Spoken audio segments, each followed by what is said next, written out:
Hi everyone, I'm Ben Wright, successful entrepreneur, corporate leader, and expert sales coach to some of the most talented people our amazing planet has to offer.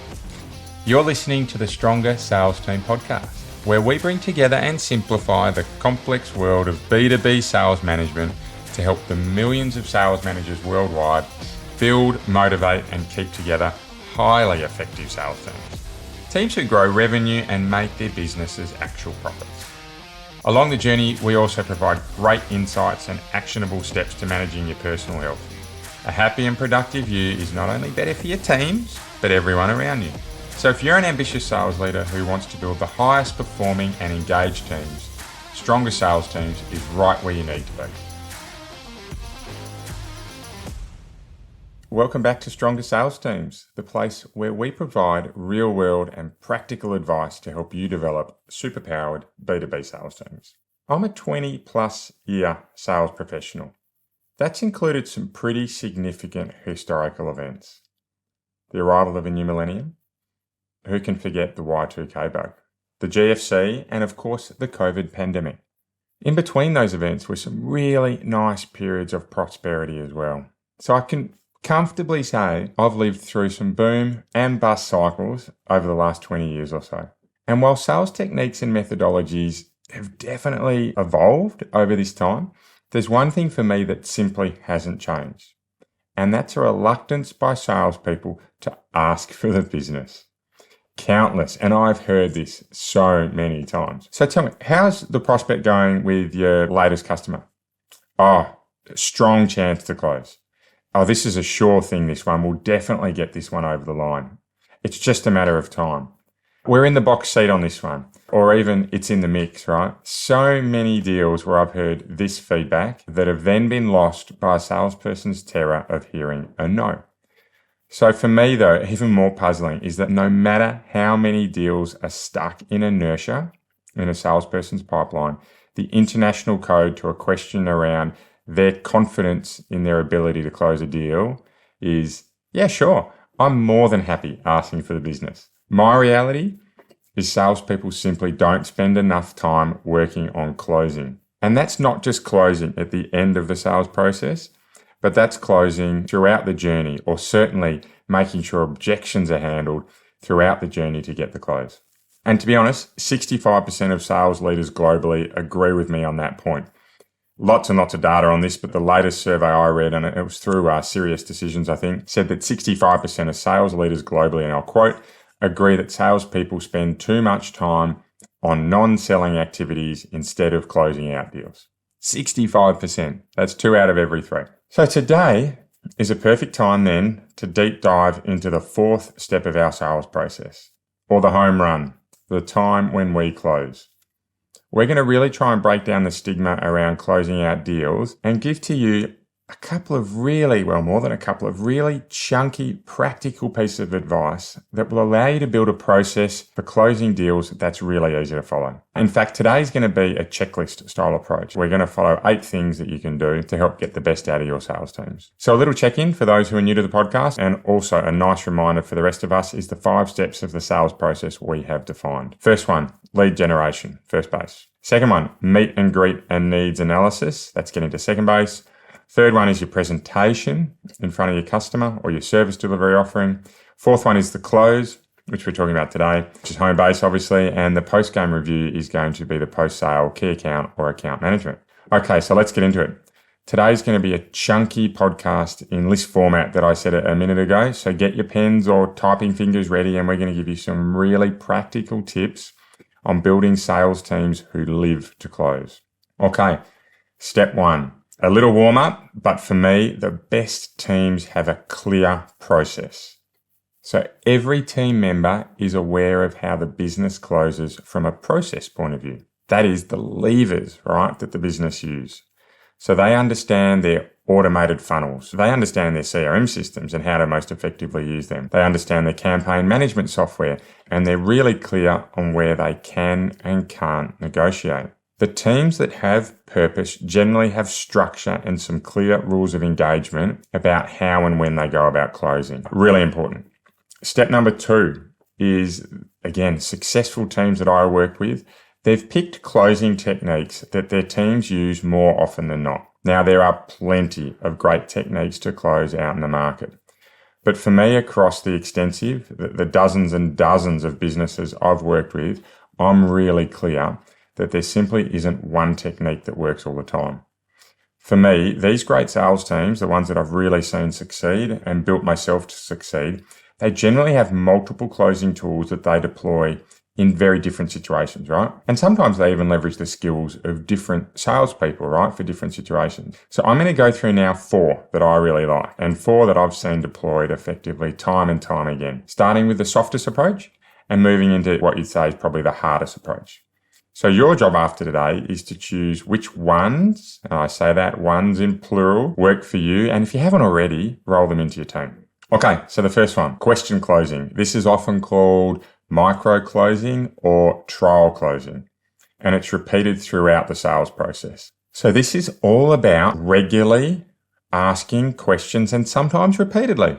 Sometimes it's the same question along the process, right? To make sure that you are drawing out objections as early as you possibly can. So these are questions like, what else do we need to tick off to move forward? Is there anything in the way of us working together? Are we the provider that you want to work with? Do we solve your problem? Is there anyone else that needs to sign off? What else do you need me to run through today? Right? And there's dozens and dozens and dozens of ways you can ask this question. The pro of this method is that it's less direct and it really does builds trust and builds a win-win environment, right? When you're constantly asking questions, the customer feels confident that you understand what they need. And there is absolutely no substitute for trust in this type of environment. The cons is this really needs a lot of discipline along the buying journey, a lot of patience at the seller end. And unfortunately, it does sometimes need a slightly more proactive closing technique to secure the deal right at the end, right? But it's a very effective way to make sure that we're understanding our customer the whole way through. Of course, if we're understanding what they need, then we're providing something that's more relevant and we're more likely to move forward quickly at the end. Really, really great tool for when you're having open discussions with customers or where relationships are strong. The second one of these is summary close. So this assumes the deal is going forward. And essentially how this works is that the salesperson will summarize the offer. So they'll summarize everything they've gone through and what's going to happen, right? So when it's going to be delivered, what the price is, what the specifications are, colors, etc. And then they'll ask when they want to be invoiced, when they want the project delivered, when they'd like it to kick off, right? So it's hey, thanks very much for your time today. And over the last few weeks, it's been a fantastic time working with you. What I'm confirming is that we're going to deliver you 3 computers. They're black. They've got the ability to work as a tablet or a proper laptop. We're also going to include some software around 4G devices. We're going to make sure that we get these delivered to you in the next week because we know you've got a short deadline, and we're going to deliver to this address. What's the best way for me to invoice you to move forward? Right, so the summary close at the end there is what's the best way for me to invoice for you to move forward? Pro is it avoids you actually asking the question for yes or no, so there's a bit of an ego stroke there. Con is it can come across as a little bit too confident. And look, if you ask it too early, it can move you back a few steps, right? So you've got to make sure with a summary close that it's accompanied by the question is there anything else we need to summarize this offer, right? So we've really got to make sure we know exactly what the customer wants before we go down this path. Third one, the soft close. And look, this is my favorite.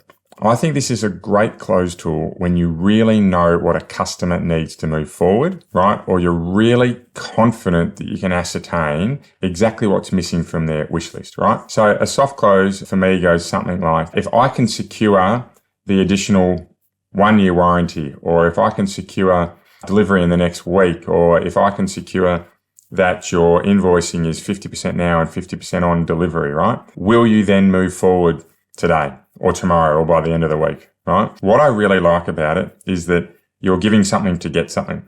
And for salespeople that are really savvy and teams that are really savvy, is you can give value that doesn't cost the business anything, but is really valuable to the customer at the other end, right? So the reason I really like this closing tool is because it creates a verbal agreement.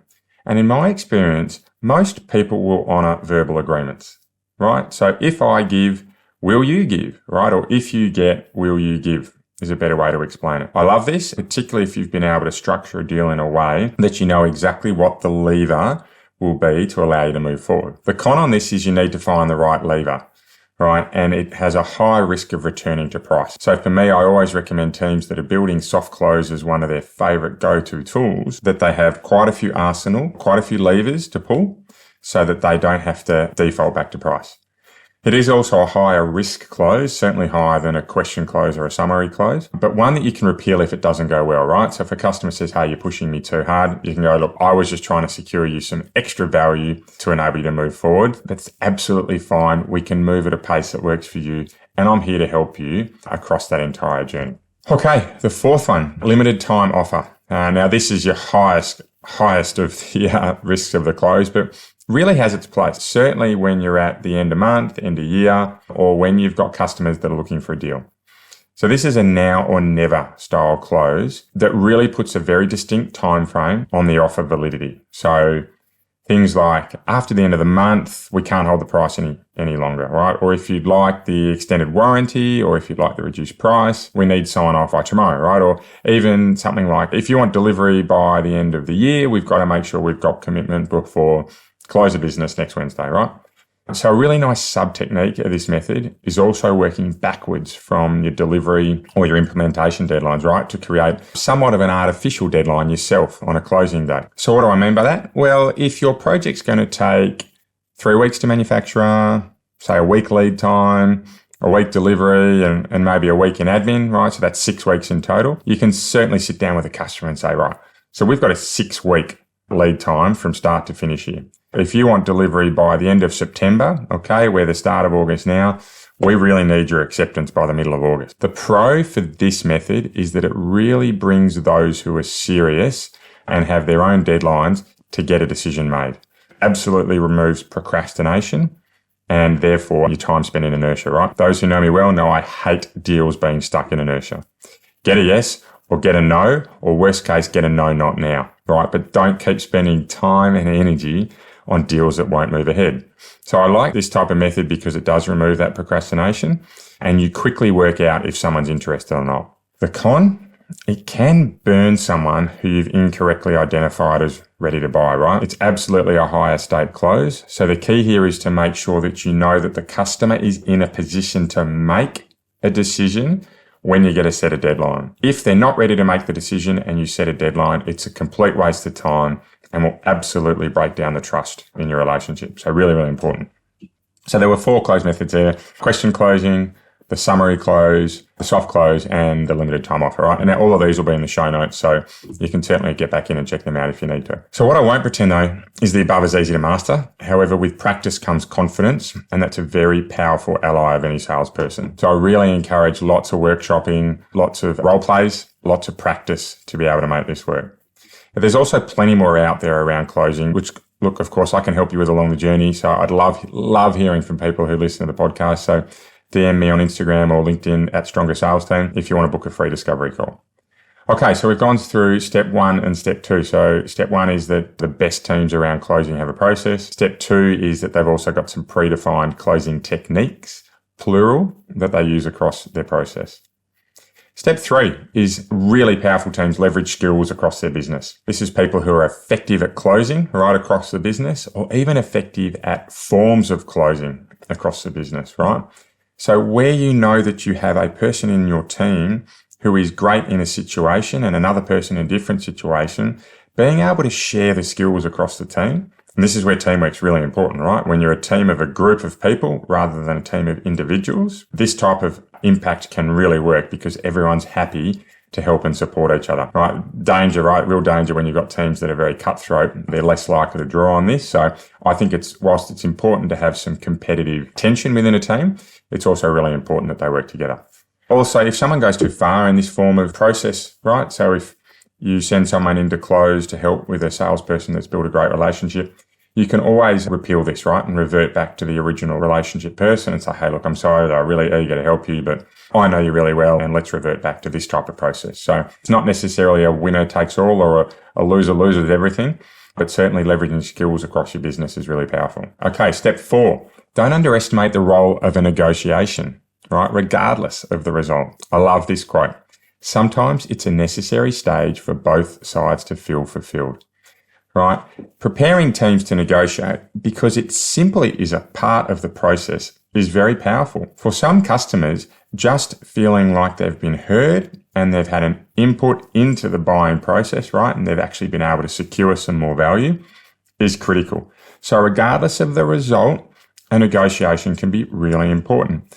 You as a leader need to be preparing your teams to negotiate and have them well briefed, right, on their flex to close deals. So what can they say yes to? Where can they flex? Where can't they flex? And where they can't flex, you need to be able to provide really short decision-making loops for them. Okay, occasionally, I understand, you're going to move into decision-making loops. It'll take a little bit longer, particularly in larger corporate environments where you need to go through a decision-making hierarchy.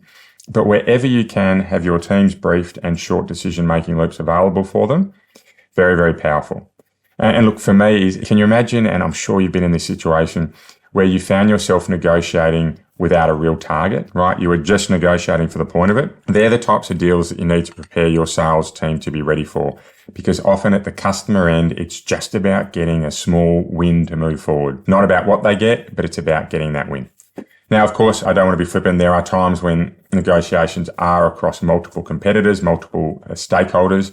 And in these situations, the key is all about extracting what a successful offer looks like. The key to winning the deal is to work out exactly what you need to do to be placed in front. Easier said than done, but when you're leveraging skills across the business and rolling in experts into different situations, it really helps you work through that, right? That's stepping back to step 3. Okay, so step 4 was don't underestimate the role of a negotiation.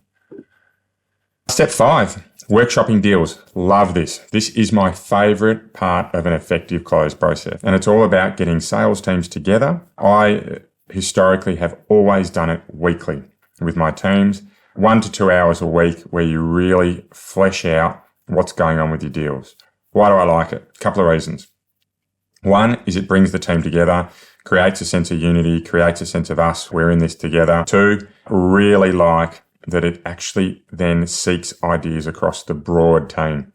So instead of having one person contribute to ideas or 2 people through a one-on-one, you might get 4, 6, 8, 10, 12, 20, however many people are in that team workshopping ideas. And then what comes out of that is a sense of accountability. Because when you go back and relook at those deals a couple of weeks later, it's nice to check in and see where they're at, right? Celebrate who's closed a deal. Also, review a deal, right, to see if the strategies that you put forward hadn't necessarily worked. So then you get to have another go at workshopping those deals.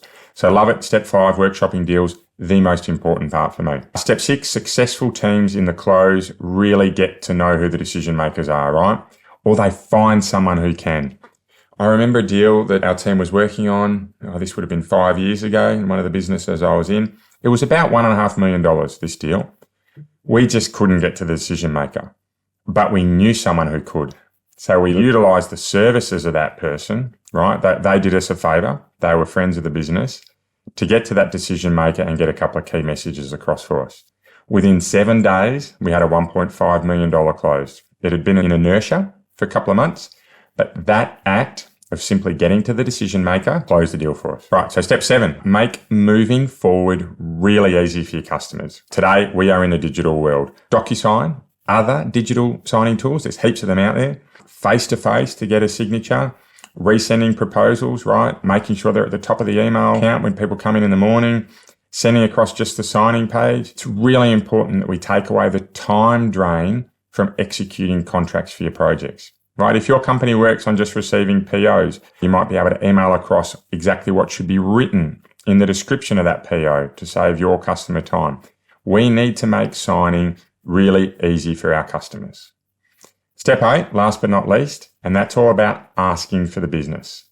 Successful BDMs, successful salespeople, they need to know not only how to build up prospects, create deals, nurture customers through their buying cycle, they also need to know when to respectfully close out a deal. Right? So very straightforward. This can often be just by asking a direct question for the business. Right?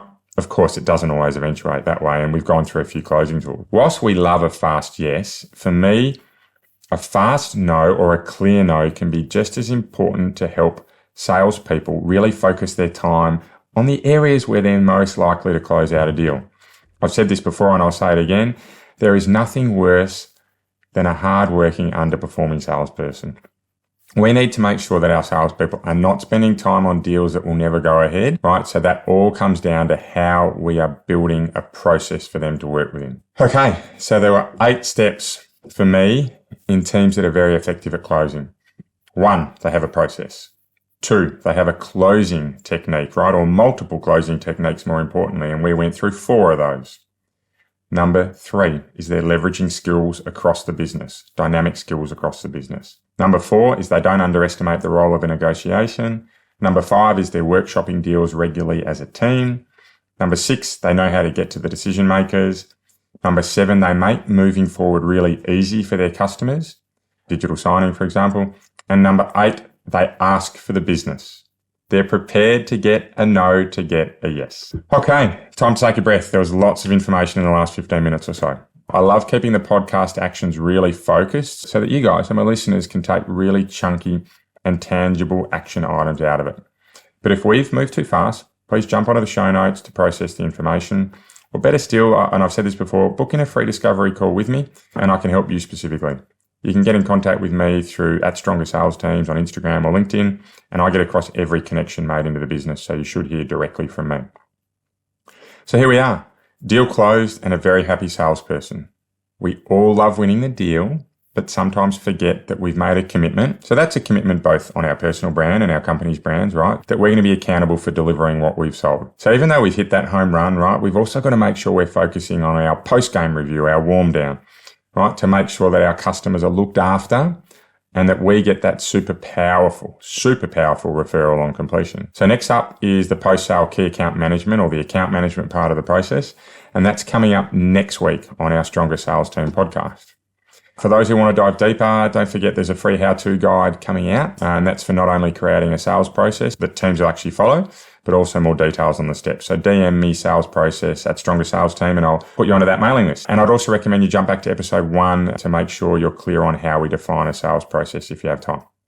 All right, so before we go, today's health and fitness tip. This is continuing on the theme of how to be active while at work. This one flows from one of my favorite one-liners, what gets measured gets done. And it's all about making sure you've got wearables going for your fitness tracking, right? So track your steps is the key outcome here. For me, that's the most important bit. Very, very hard to track calories, very easy to track steps. You'll be amazed, right, at how behaviors change when you know your steps are being counted and you have a target, right? And even the things you'll do, right? I remember in the early days when I was wearing a watch, counting my steps, that I used to walk laps in my house just to get to my step target for the day. So it doesn't matter how you do it. You've got to get those steps in and you'll be showing up to work a healthier, and I'm going to say more engaging leader for your superpowered sales teams. So that's it for today. Until next time, keep living in a world of possibility and you'll be amazed by what you can achieve.